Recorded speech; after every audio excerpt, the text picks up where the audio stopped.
Coconut Podcast sur la route 2021 avec votre animateur Alain Chou. Suivez-nous sur les routes du Québec. Bienvenue à Coconut Podcast. Alors nous passons à la capsule TD avec Monsieur Mobélius. Bonjour, je suis Mobélius, directeur régional développement des affaires de la communauté noire au groupe Banque TD. Saviez-vous que votre propriété est un atout de taille pour réaliser vos rêves? Eh bien, je peux vous aider à transformer la nouvelle valeur de votre résidence pour accélérer la croissance de votre entreprise et accompagner vos enfants sur la route du succès. En plus, à la TD, vous pourrez compter sur une foule d'experts pour vous épauler. Alors, appelez-moi au 514-572-8980 ou contactez-moi sur LinkedIn. À bientôt! Mesdames, Messieurs, bonjour, Koué. En cette tournée estivale de Coconut Podcast sur la route, nous sommes actuellement dans la magnifique région de la capitale nationale. Et nous rencontrons une autre personnalité de marque, messieurs, dames, actrice de changement dans la belle ville de Québec. C'est avec un immense plaisir. Dans un premier temps, elle est une férue des communications, mais également instigatrice d'un projet qui fait bien des petits à Québec. Quel jeu de mots. Mais surtout, elle est la coordonnatrice du service de référence en périnatalité pour les femmes immigrantes de Québec. C'est avec une grande joie, messieurs, dames, que nous recevons à Coconut Podcast, je dis bien, Marielle Mbanga. Oh, bonjour, quel accueil! Incroyable! Oui, vraiment, merci beaucoup. Merci de nous recevoir, écoute, dans ces locaux qui sont ceux d'une idée qui a mûri, qui a germé et qui est devenue réalité. Franchement, ça nous fait plaisir d'être là aujourd'hui et surtout de partager la bonne nouvelle avec le plus grand nombre possible. Et merci beaucoup à vous. Merci à toi surtout. Marielle, oui. La question qu'on pose à tous nos invités, comment ça va? Ça va bien, ça va bien, ça va bien. Ça va bien. Ça va bien, ça va bien. On te sent là avec tes couleurs estivales. Ouais, il fait beau. Ouais. Tant qu'il y a le soleil, ça va bien. Toi-même, tu es le soleil, disons-le ainsi. Merci beaucoup, merci, ça va bien. T'apportes un rayon de lumière dans plusieurs foyers de Québec. Donc ça, c'est intéressant. Merci beaucoup. Marielle, oui. On est en pleine crise sanitaire. C'est pas terminé. Non. Écoute, on va inciter les gens à suivre les consignes sanitaires afin qu'on puisse s'en sortir. Toujours, ouais. Comment ça s'est orchestré pour toi sur le plan personnel et voire même professionnel en cette période de pandémie? Oui, absolument. Avec l'été, le soleil revient, etc. Okay. Donc, ça met du baume un peu dans nos cœurs. Mais en fait, j'ai passé la totalité de la pandémie enceinte. Okay. Donc, comme la grande majorité des femmes qu'on accueille ici au service de référence. Donc, c'était assez particulier de vivre avec elle, la réalité d'être une femme immigrante enceinte en contexte de pandémie. Okay. Donc, oui, j'ai passé mon année comme ça, mais j'ai beaucoup travaillé, donc ça m'a permis d'être toujours active, de ne pas céder à la peur, etc. Donc, en redonnant aux autres, là, on occupe son esprit.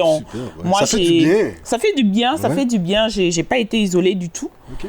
Donc ça, c'était c'est ça, il y a les liens bien. sociaux qui sont très forts dans certaines communautés. Oui. Entre autres, on va apprendre à te connaître, mais on sait qu'il y a un tout petit à la maison, puis je pense qu'il y en a un deuxième qui sent une petite fille. Oui. On aimerait avoir de ces nouvelles. Comment elle a vécu la pandémie? On sait que les jeunes ont quand même fait preuve de beaucoup de résilience. Comment ça s'est orchestré pour ta fille? Oui, en fait, elle est née en plein 5 janvier, en zone rouge. Donc malheureusement, j'ai pas pu avoir mon accompagnante à la naissance. dans la chambre d'accouchement. Donc, j'ai dû faire encore d'autres deuils. Quand on est une femme immigrante, déjà enceinte dans un autre pays, on a beaucoup de deuils à faire. On ne peut pas présenter la famille, l'enfant à la famille. On ne peut pas avoir le soutien de la famille. En salle d'opération. Exactement. Donc, elle a vécu ça comme tous les bébés. Par contre, je constate qu'elle est sensible au bruit. Okay. Elle est très sensible au bruit, donc je ne sais pas si c'est vraiment... J'ai lu un article qui disait qu'il y avait comme une hypersensibilité au bruit. Pour les bébés qui sont nés pendant la pandémie, elle est très, très sensible au bruit. Mais sinon, elle va super bien.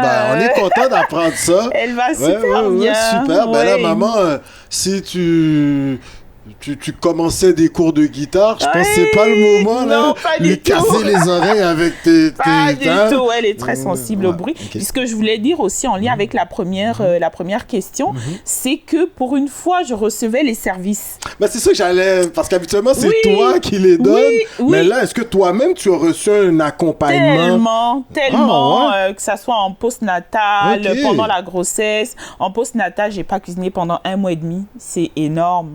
Donc, il y a eu du Tous soutien. les jours, j'avais à manger, j'avais des appels, des gens qui s'inquiétaient pour moi. J'ai vraiment compris ce qu'on redonnait en fait, parce qu'il y a beaucoup de femmes qui nous disent « Vous êtes une famille pour nous » et j'ai compris. Qu'est-ce que ça faisait? Ça nous fait plaisir. Mais là, j'ai vraiment ressenti cet amour et ce village-là qu'on essaye de recréer. Donc, j'ai...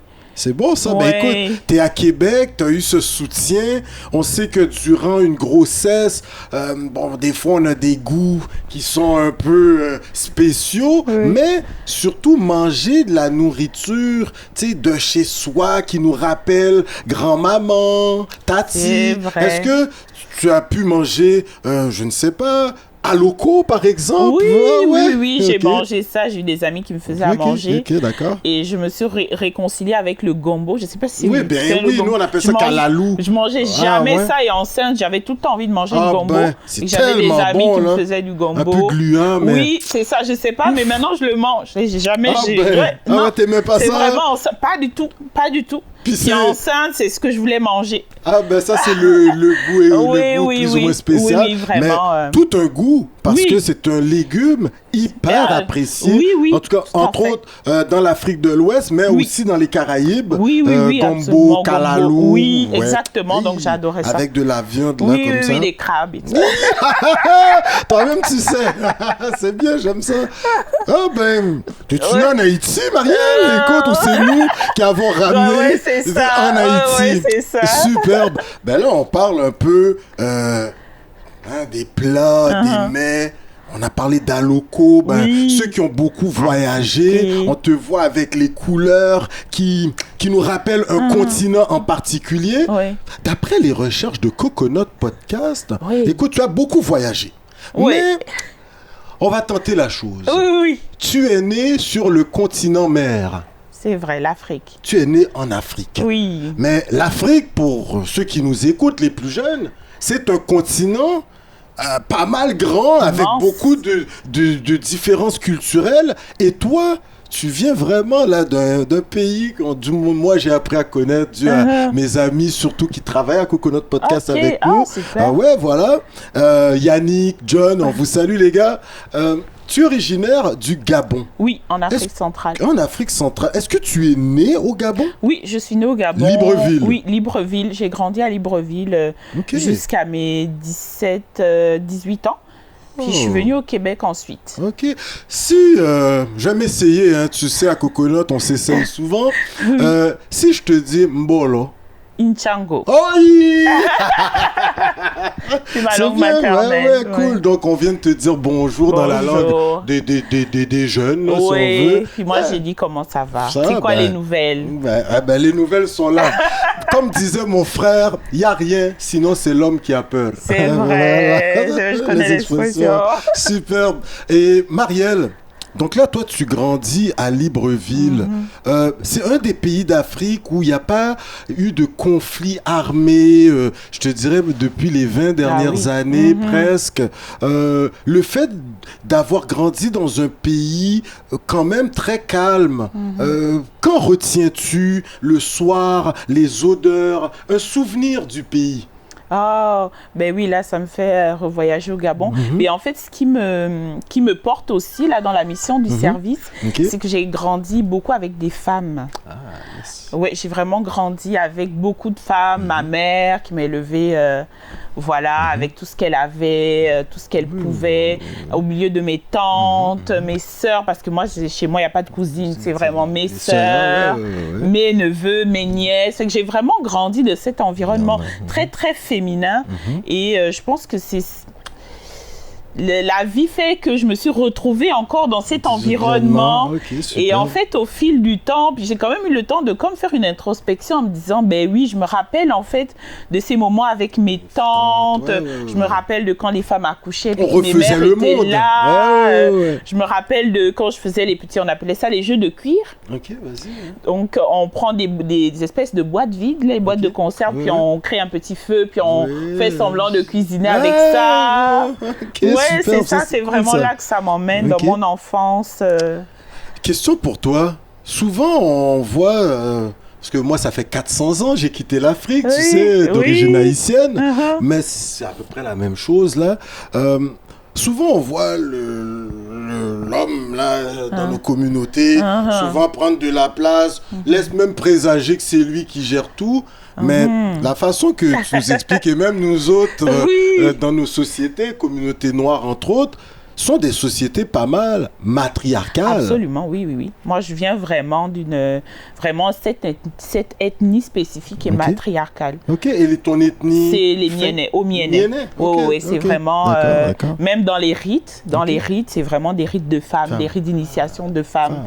Donc, c'est très spécifique. Puis c'est incroyable quand même. Et ça fait en sorte que la femme est le socle de la famille. Absolument. Toi, tu vas t'imprégner de ça. Mais on sait également, dans nos communautés, surtout en Afrique, on va inciter beaucoup les jeunes à étudier. C'est vrai. À poursuivre des études. Oui. Et on sent que, du moins, ta famille, tes tatis, grand-maman, maman, et puis les mononcles autour, papa et tout, ils vont t'inciter véritablement à te dépasser et à garder la ligne de l'école, les études. Quel mot aurais-tu pour eux aujourd'hui? Parce que, écoute, tu vas faire des études incroyables, on va en parler dans quelques instants, mais... Quel a été le rôle de tes parents dans cette poursuite, dans cette quête académique? Oui, mais c'est vraiment ça. Je pense que c'est très typique aussi. L'école, il faut apprendre. Puis ma mère, elle m'a beaucoup élevée comme ça en me disant une femme, elle doit être indépendante, une femme, elle doit travailler, elle ne doit pas attendre d'un homme, etc. Donc, et tu disais ça au Gabon, là? Ah oui, absolument. L'empowerment, il existe chez nous en Afrique. Cool. Oui, absolument.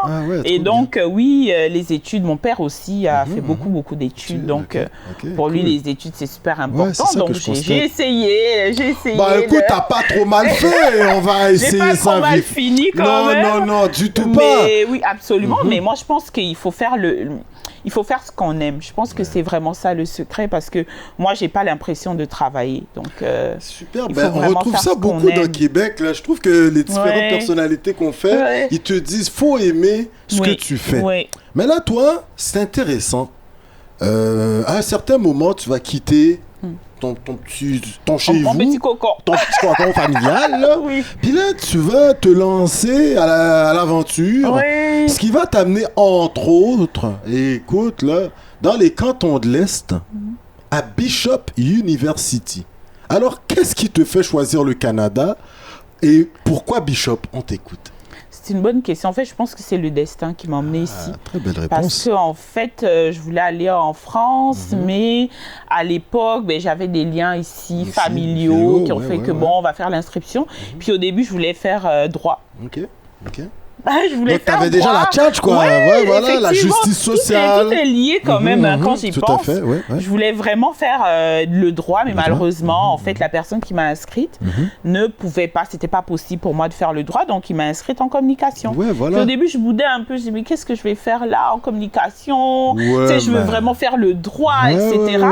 Puis j'ai commencé, puis finalement, j'ai adoré ça. Mais tu sais, tu commences la communication.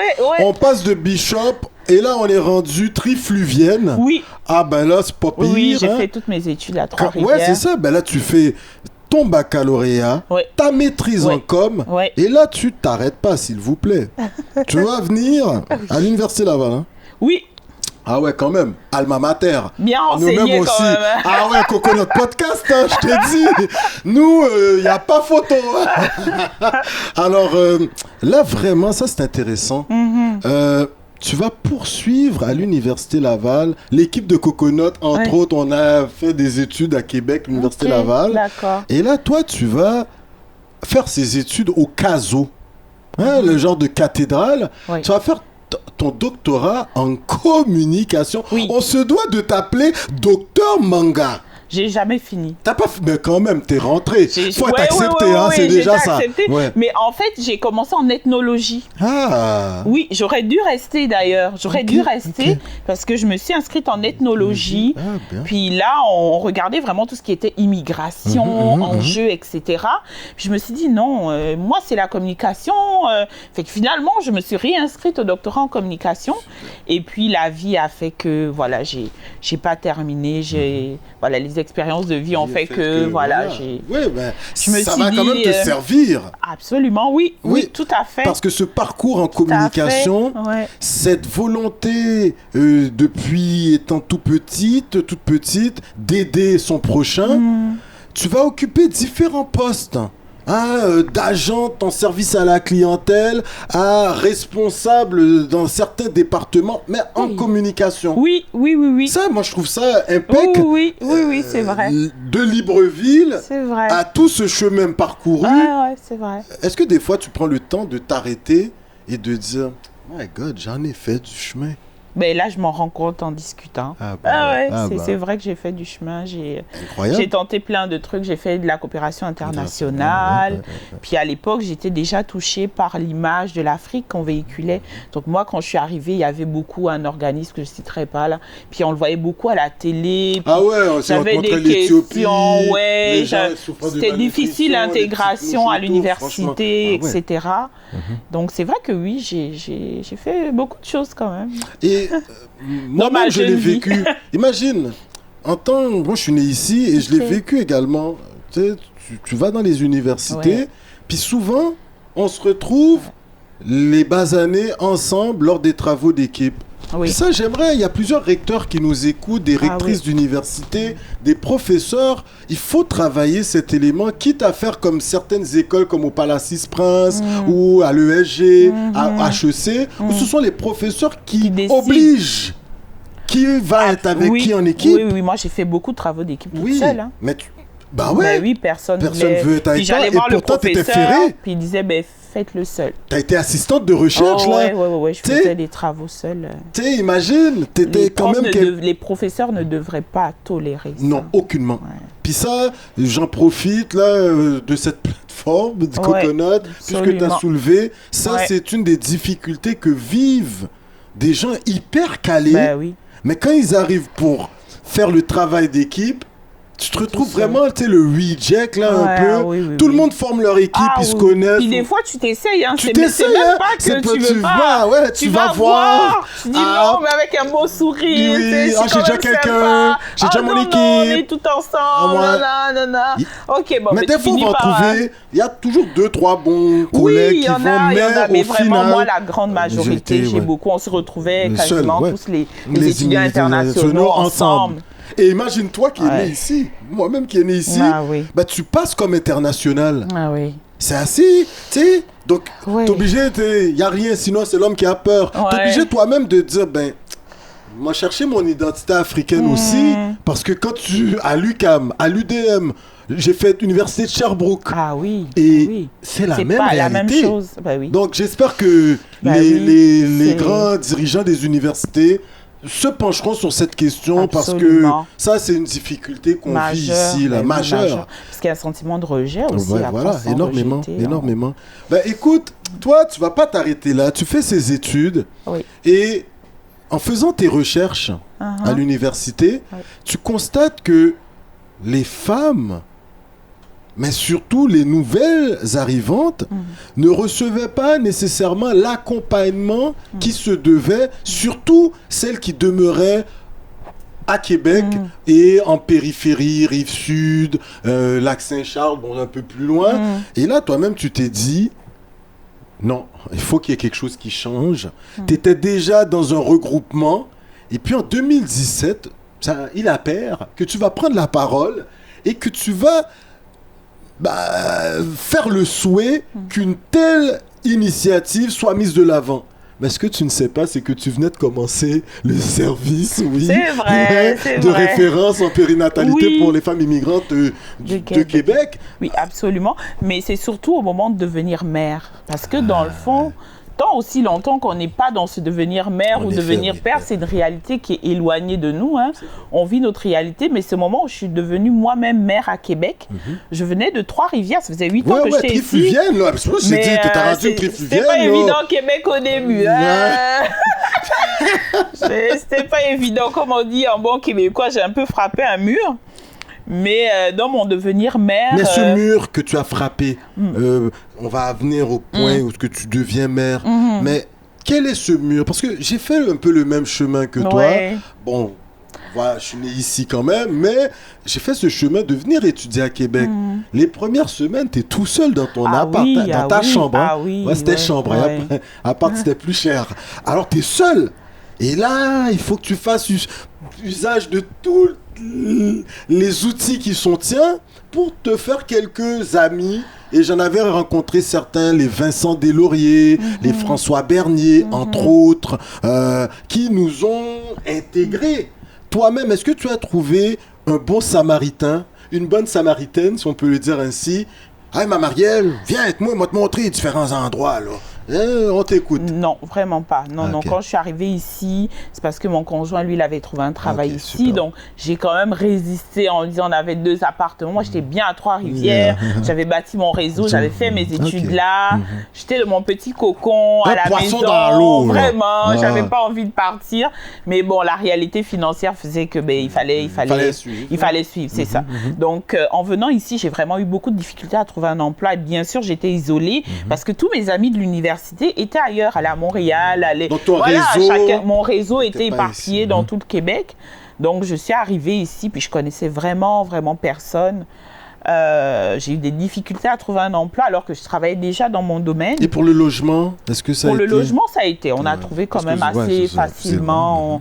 On savait déjà comment chercher un appartement. On n'a pas eu de difficultés. Est-ce que le quartier que vous vouliez, vous avez pu trouver ou vous vous êtes retrouvé dans des quartiers plus dits populaires? Oui, des quartiers un peu plus dits populaires. D'ailleurs, on avait des voisins pas très sympas, là. Racistes. Ouais, mais c'est ça. Racistes. Donc, c'était un peu compliqué. Mais dans les faits, c'est vraiment... L'emploi, c'était difficile. Hein. C'était vraiment difficile. J'ai dû prendre l'emploi qui se présentait devant moi, retravailler au salaire minimum. Pendant qu'on a quand même Bac plus 5, là, on a une maîtrise. Mais j'enlevais même mes diplômes. Parce qu'on me disait, mais vous êtes surqualifiée, vous êtes lumineuse. On trouve que vous êtes vraiment lumineuse, mais vous n'avez pas d'expérience. On trouve que vous êtes lumineuse, mais vous avez trop de diplômes. Même pour faire la caisse, quoi. J'étais arrivée à un moment où je disais, mais prenez-moi l'essai. Prenez-moi 6 mois, $0.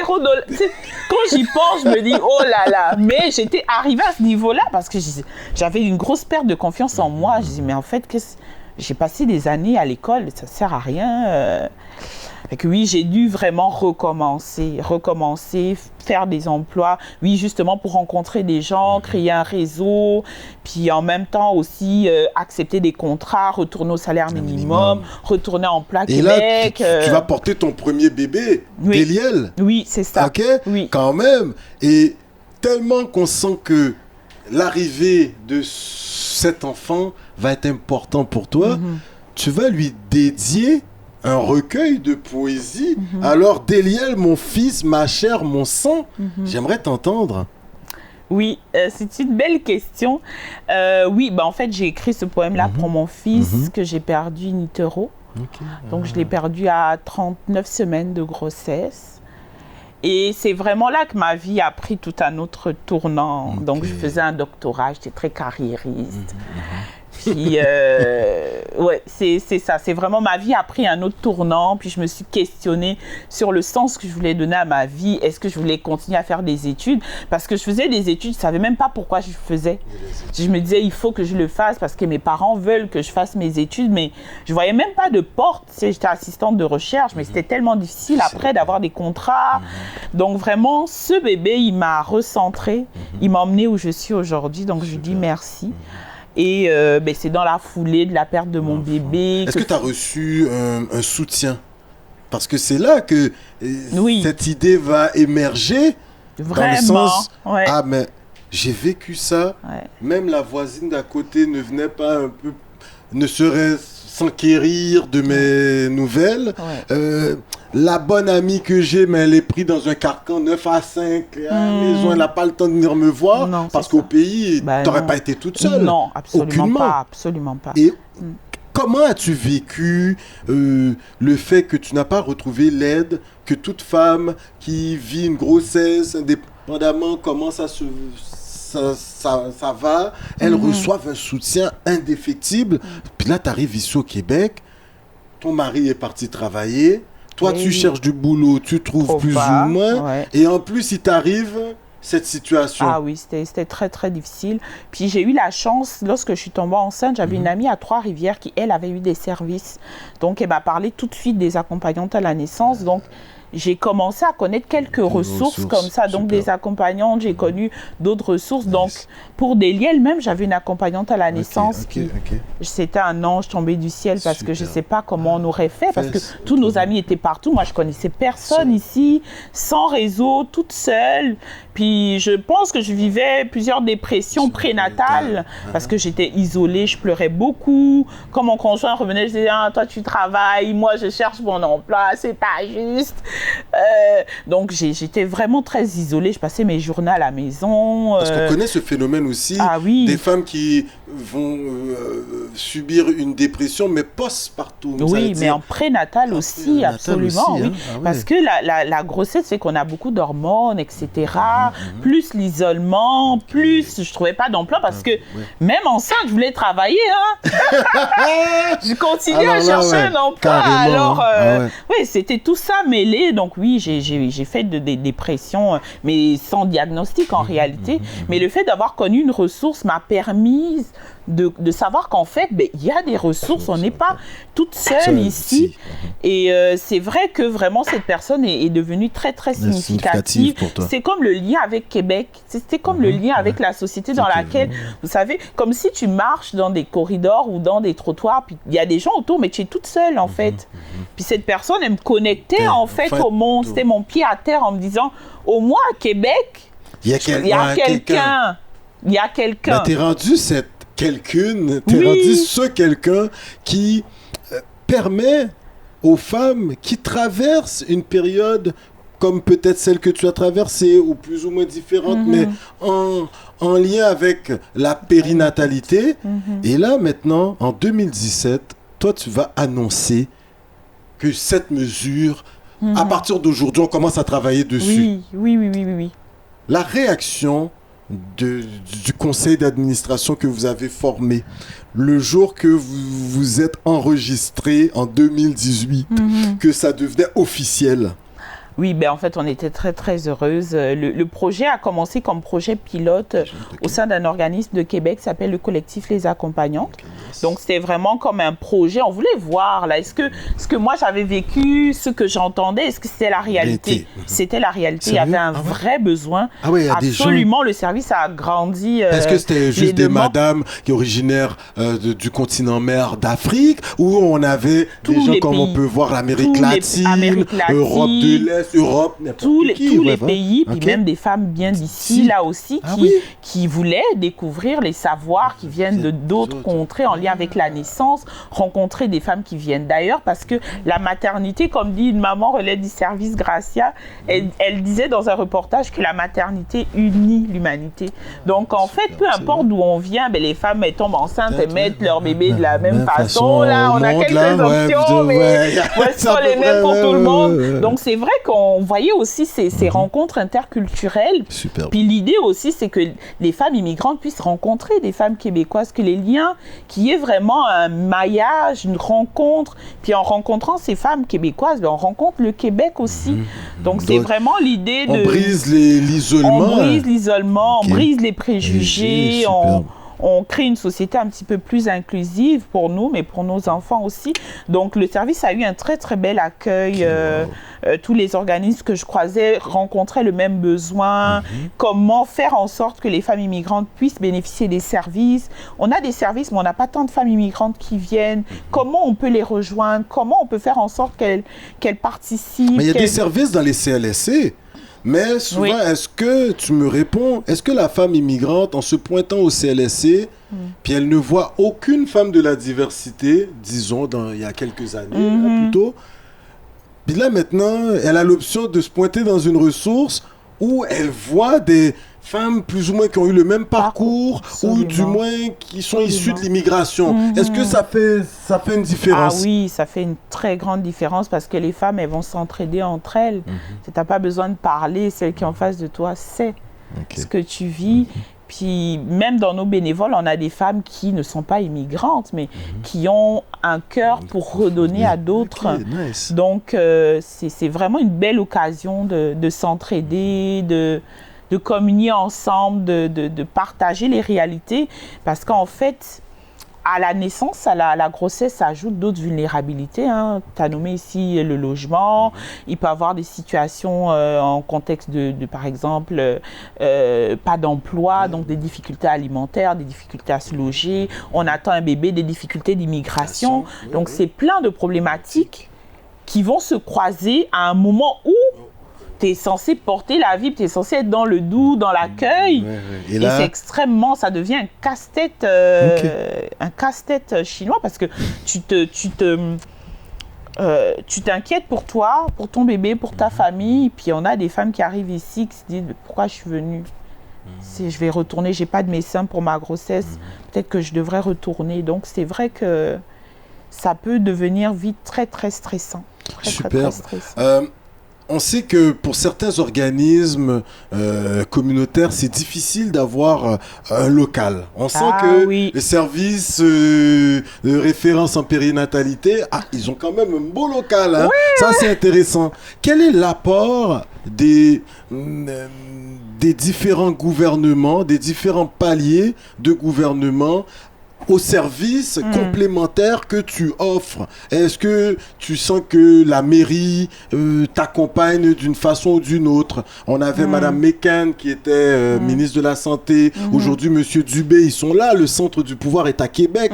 Est-ce qu'ils ont écho de ce que votre ressource offre, et est-ce que tu reçois un coup de pouce des différentes instances gouvernementales? Je vais profiter du micro.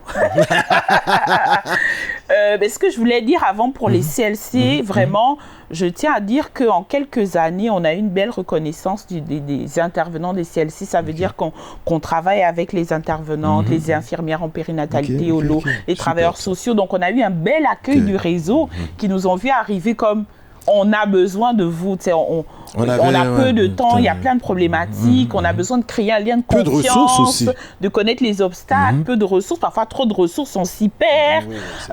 Voilà, donc c'est vraiment, je tenais à le souligner, ça prouve vraiment qu'on est venu combler un besoin.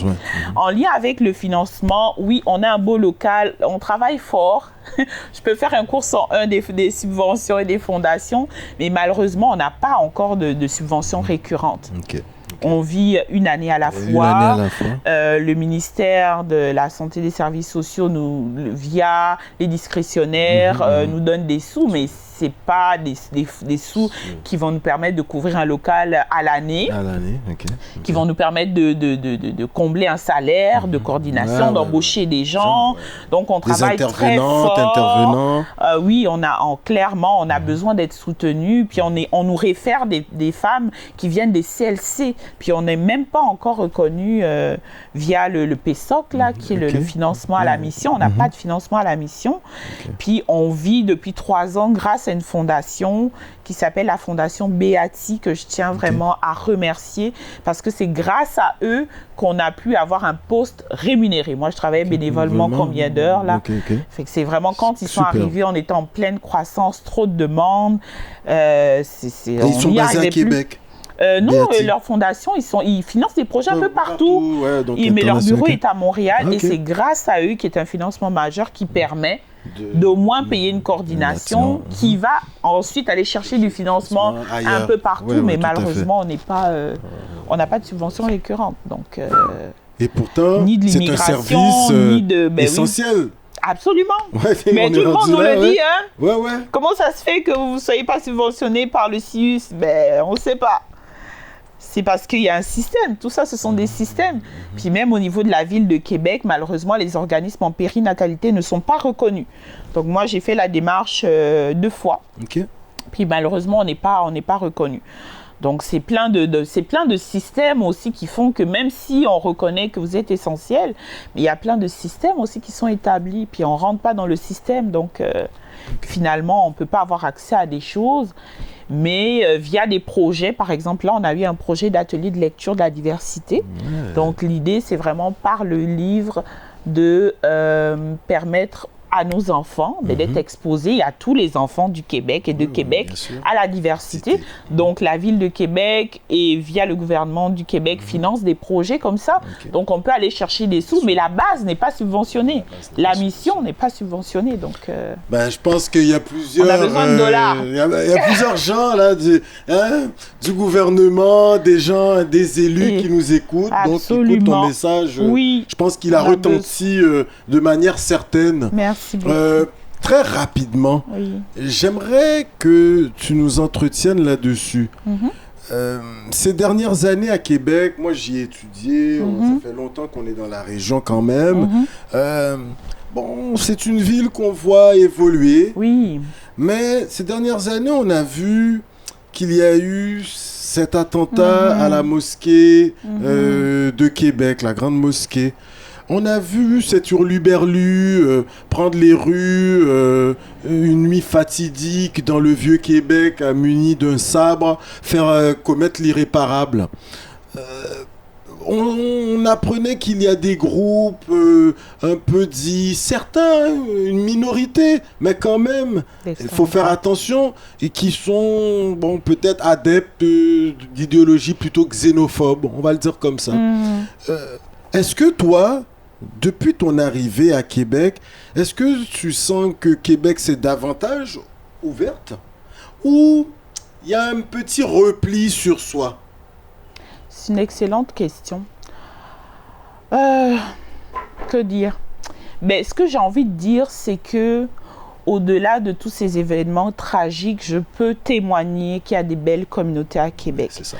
Parce qu'en fait, on voit vraiment une entraide. Nous, comme organisme, là, comme vous voyez, notre local, on a plein de dons ici. C'est vraiment les personnes qui font des dons, qui veulent redonner. On reçoit des milliers de messages par année pour faire des dons, pour dire comment on peut vous aider, comment on peut redonner. Des gens qui achètent du matériel neuf, donc, je pense qu'on gagnerait, bien sûr, il faut parler de tout ça, il faut parler du racisme, voilà, absolument, mais je pense aussi qu'il faut souligner le fait qu'il y a une belle ouverture ici à Québec, des personnes qui veulent devenir bénévoles, de Maman Relais qui écrivent, qui disent moi je veux donner du temps, puis clairement je choisis de venir chez vous parce que je vais rencontrer des femmes immigrantes, puis je sens que je peux me connecter à elles, puis j'imagine, je ne sais pas ce qu'elles vivent, mais j'imagine leurs difficultés. Donc, puis à chaque fois que moi, je sentais du découragement, puis je me disais, oh là là, comment on va faire dans 6 mois?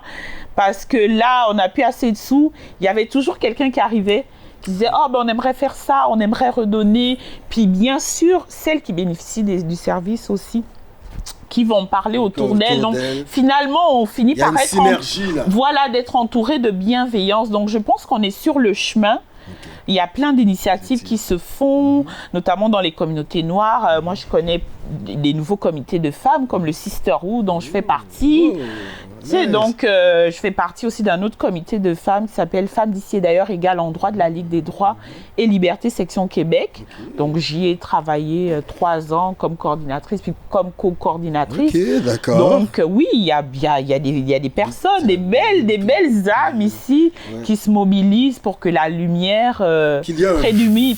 Véritable vivre ensemble. Un véritable vivre ensemble qui milite pour la défense de droits. Il y a plein de comités de femmes ici à Québec. Donc, je pense qu'on est sur la voie. C'est bon, ben, tu es une très bonne ambassadrice. Oui, on est sur la voie. Je suis confiante. D'une Gabonaise arrivant, devenant trifluvienne, là, on peut dire, t'as une fleur d'Elysée tatouée sur le cœur comme pas à peu près. Écoute, Québec, une ville où il fait bon vivre, ça, alors là, les boulangeries, les petites charcuteries, l'esprit vieux Québec, ça, il y fait bon vivre. C'est vrai. On t'écoutait quand même nous dire que, bon, il y a des gens qui sont encore à la traîne, mais quand même, on sent que Québec s'en va dans la bonne direction. Ouais. On a plusieurs gens là qui nous écoutent, entre autres, de Libreville, Ouagadougou, C'est sûr, ça va voyager jusqu'à Libreville. Libreville, on vous dit salut. Allô. Molo. On a des gens de Jacmel, Port-au-Prince, moi je sais pas, de Bâton Rouge aux États-Unis, la francophonie, Shediac au Nouveau-Brunswick. Oui. Et ils sont intéressés par le Québec.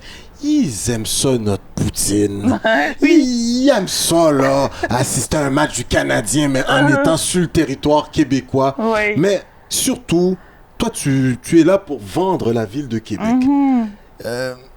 Quels sont les atouts que toute nouvelle personne se préparant, ayant déjà reçu leur certificat de sélection, leur résidence, ils s'en viennent, là, ils arrivent dans 2 semaines au Québec. C'est quoi là qui se doivent de comprendre du Québec, le secret qui a été celui qui t'a permis d'être la femme que tu es aujourd'hui? Quelle question. Mais d'abord, je vais leur dire bienvenue chez vous. Bienvenue chez vous. Ouais, c'est bon, ça. Vous êtes chez vous ici. Puis essentiellement, moi, je dirais que c'est d'être dans l'ouverture, dans l'accueil. Yes. Moi, j'ai gardé mon carpe diem africain. Donc, je vis le moment présent.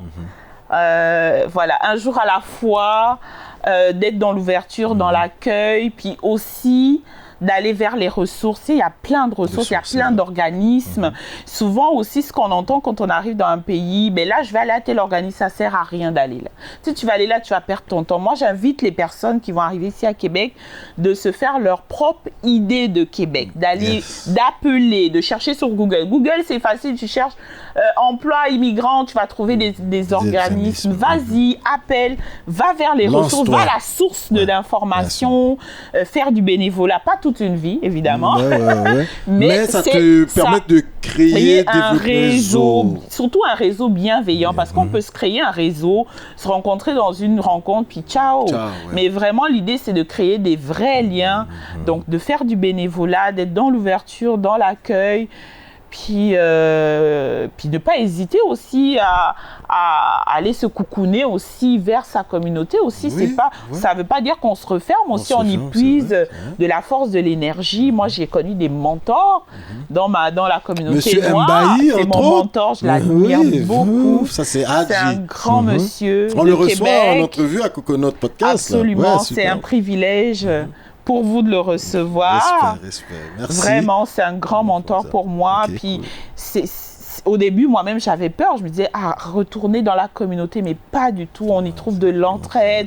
On se tient les mains entre femmes, entre hommes et femmes. On se propulse, on se réseaute. Donc, ne pas hésiter aussi à retourner un peu à la maison, un petit peu, pour, dans sa communauté, prendre un peu d'énergie pour ensuite aller puis mettre les pieds à terre ici à Québec. Faites valoir vos droits. Vous avez des droits. Faites-vous. Voilà, vous avez des droits, donc faites-les valoir. Écoutez, messieurs, dames, moi je vous invite véritablement toute une entrevue Ce n'est pas la dernière. Je pense qu'on va prendre un rendez-vous annuel pour venir faire, voilà, une petite rétrospective de la dernière année avec Marielle Manga. Non, franchement, ça va nous faire la détente. Grand plaisir. Ouais. Puis on le voit là que t'es une professionnelle de la communication, tu sais, veux dire. Je suis pas pire. T'es pas pire. Écoutez, messieurs, dames, moi je vous invite à vous rendre sur les réseaux sociaux, à fouiller service de référence en périnatalité pour les femmes de Québec. Mais surtout, vous pouvez rejoindre Marielle et son équipe au 88 575 6032. Écoutez, Marielle. Oui. Grosse entrevue. Vraiment. Moi, regarde. Je peux encore parler longtemps. Ouais. Je suis trop bien installée. Normal, mais franchement, you got swag. Vraiment, you got swag. Merci beaucoup, merci. Tu as, la sape, hein, comme on dit, la sapologie. Hein. Merci beaucoup. Vous connaissez. Hein. Écoute, en toute fin d'entrevue, on prend le temps de permettre à nos invités de s'adresser à la francophonie et de leur dire en 15 secondes un mot, tu sais, de toi, l'espoir, le courage, ne jamais abandonner. Je pense que c'est ton leitmotiv. Oui. Les 15 dernières secondes sont à toi, tes remerciements. Et puis, ben voilà.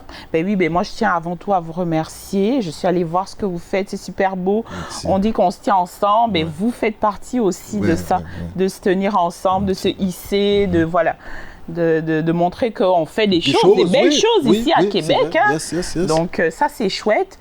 Et enfin, qu'est-ce que je peux vous dire? Suivez vos rêves. Cherchez à vous connecter à vous-même, à ce qui vous fait vibrer, à ce qui vous permet de vous lever le matin. C'est là que vous allez trouver l'énergie et la force de mener des combats, que ce soit pour vous, pour d'autres.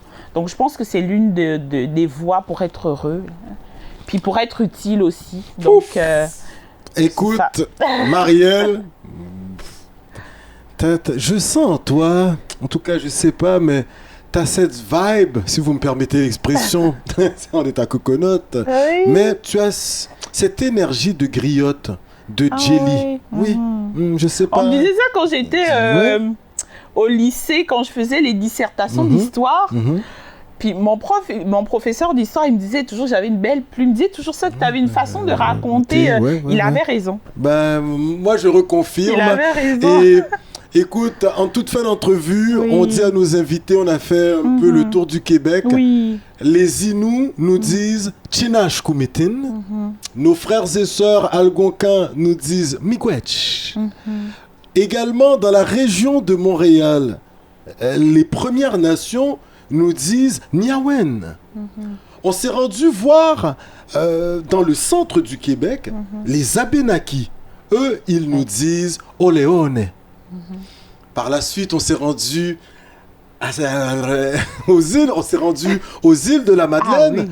Et là, incroyable, magnifique. Une des régions coup de cœur là au Québec. Faut y aller. Un rêve réalisable. Oui, mais réalisable, ouais. Et aux îles de la Madeleine, sur ce territoire, eh bien, on retrouve les Mi'kmaq. Et eux, ils nous disent Welone. Et pour terminer, ben là, on est dans la région des Hurons-Wendat. Et eux, ils nous disent Teawek. Alors, puis là, je vais essayer. Anikiye, comment tu le dis en gabonais? Merci. Akewa. Akewa. Akewa. Ah, pas pire. Du Gabon. Bon, Akewa. Alors, puis moi, je vais te le dire en créole, c'est pas dur. Merci beaucoup. Merci en pile. Merci beaucoup. Merci. Messieurs, dames, oui, nous étions avec cette actrice du changement dans la région de la capitale nationale, une ressource que vous devez de connaître. On invite nos ministres, députés à se rendre, sur la page Internet du service de référence en périnatalité pour les femmes immigrantes de Québec. Un incontournable si on veut attirer du monde dans la belle ville de Québec, surtout des femmes issues de l'immigration par moment. On se doit de les accompagner aider pour qu'elles puissent fonder leur famille et surtout ne pas venir à Québec pour quitter par la suite. Alors ce service, moi je viens de faire une découverte incroyable et j'ai pris un rendez-vous avec Marielle Manga. Une fois par année, Coconut Podcast, on s'arrête toujours dans la capitale nationale. On vient te voir pour faire un petit topo des services qui ont été offerts. Ben messieurs, dames, on vous dit... Merci d'avoir été avec nous. On salue le petit dernier là, qui s'en vient dans la famille des Banga. Là. Et surtout, messieurs, dames, Teawek dans la langue Wandate. Merci, au revoir. On se voit pour un prochain épisode. Nyawen!